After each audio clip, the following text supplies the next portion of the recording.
Hey guys, bit of a different video tonight. I'm going to be breaking down the 5 worst maps in all of Dead by Daylight.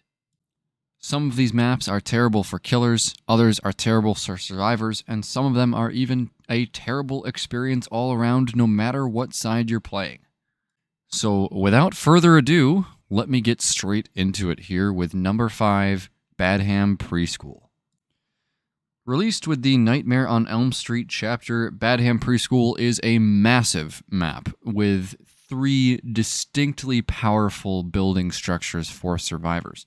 There's, of course, the preschool section with a guaranteed 2 god pallets and a god window out front that connects into multiple filler pallets on the outsides of the school.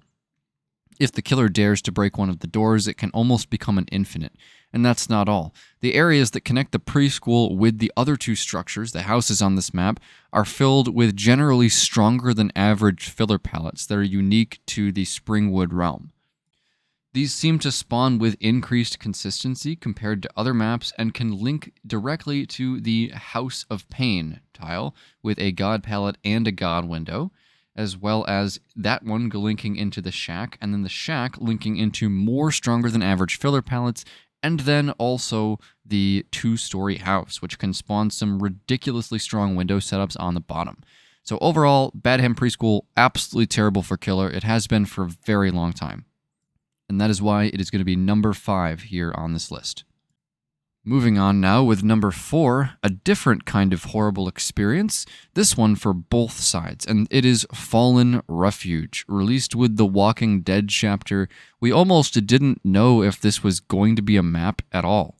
But it ended up being a map, and it's really just a cross-section of Greenville with a shack and a tiny Walking Dead tile in the middle of it. The problem with this map is, well, multiple things, honestly. First of all, there can be a 5-gen on this map around the Walking Dead tile. There is no way for the gens to spawn on this map that doesn't create a 3, 4, or 5-gen that just locks the survivors out of the game from the get-go. I have seen gens that are less than 10 feet from each other near the main building of this map.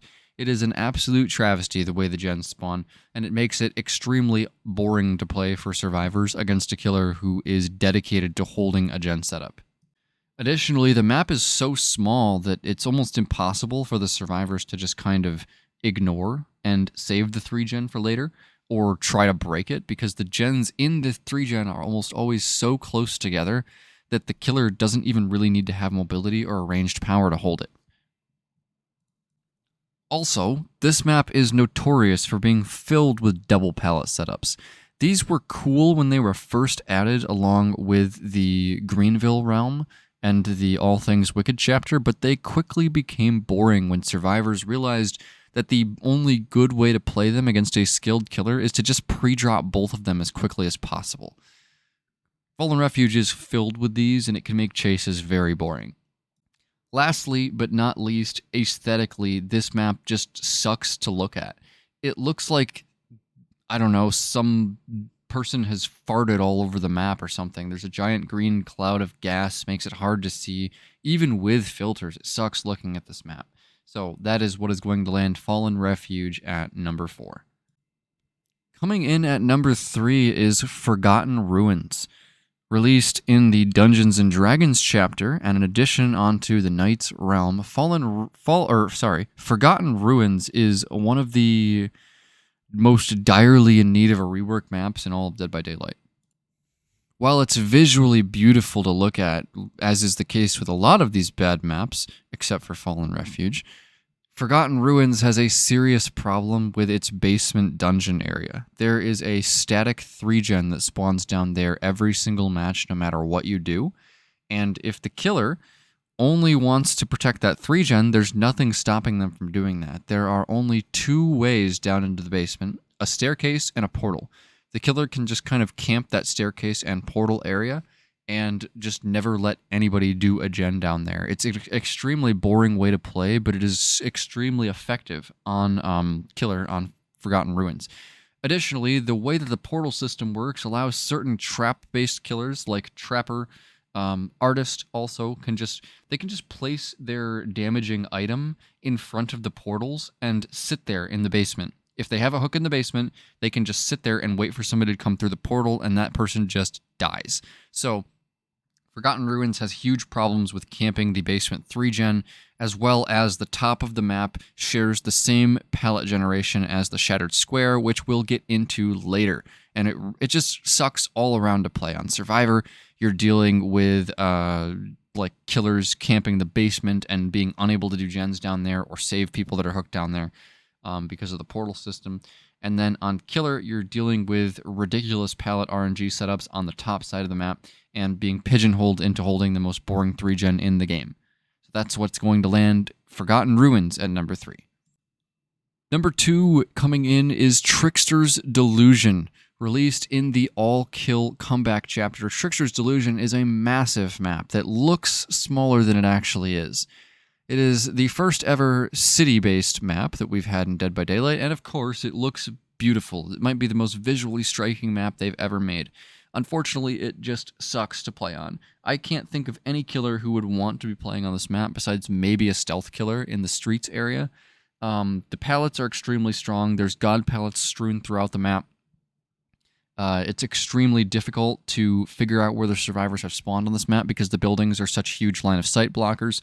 And then the middle section of the map spawns multiple strong pallets in the street, which all connect to the store sections, which have god pallets connected to them on the outside alleyways and god windows in the stores.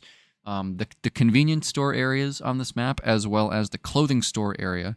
The convenience store area has a guaranteed god window, and then the clothing store areas in the lower streets area have a god window that can spawn in one spot, and then a very strong but not a god window in the other spot. So it all connects to the middle of the map with the strong pallets, which connects to the market that has strong pallets, which connects to Shack, which connects to the god pallet in the back alleyway that can spawn. And are you starting to see why this map sucks? It's also really tough for mobility killers to move around on this map because of the congested streets. And did I mention that it's huge, so survivors might be able to complete a gen before you even find them? Yeah, this map is, it's not very fun to play on, and that's why it's at number 2. And coming in at number 1, my personal most hated map in all of Dead by Daylight, the Shattered Square. Knight's map. It's different than it was when it came out, but it is still horrible. Something happened with this map, and I don't know what. It's like only this map got pallet density update times 5. I think it has something to do with the little edge map junk tiles that they changed to be able to spawn pallets when they couldn't before. Borgo was the first realm they did this to, and then I think when they changed the pallet density, something happened with those edge map things that like messed up the pallet density changes and caused them to double on this map. There's something wrong with the way that pallets generate on this map. It feels like almost every opportunity for a filler to spawn, the filler spawns on this map. I've seen videos of my friends walking through this map and having 4 filler pallets back to back to back to back, connecting into Shack, which connects into 2 more back-to-back filler pallets, which connects into a jungle gym. Hold W and pre-drop is present on this map more than any other. And it especially hurts me as an artist man to see this map like this.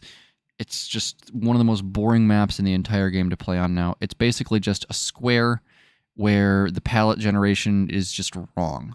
The tiles are fine, and I really think that it has something to do with those edge map junk tiles, because before pallet density, this map was terrible for a different reason. It was actually terrible against survivors, because you would get tiles on this map that just spawned without a pallet. So you'd run to a jungle gym, there wouldn't be any rubble from somebody dropping it, and there just wouldn't be a pallet there. After pallet density, it's gone too far in the opposite direction, and there's just a pallet every 2 inches. So at the end of the day, that is why Shattered Square is number 1 for me. Thank you for watching the top 5 worst maps in Dead by Daylight, and I will catch you guys later.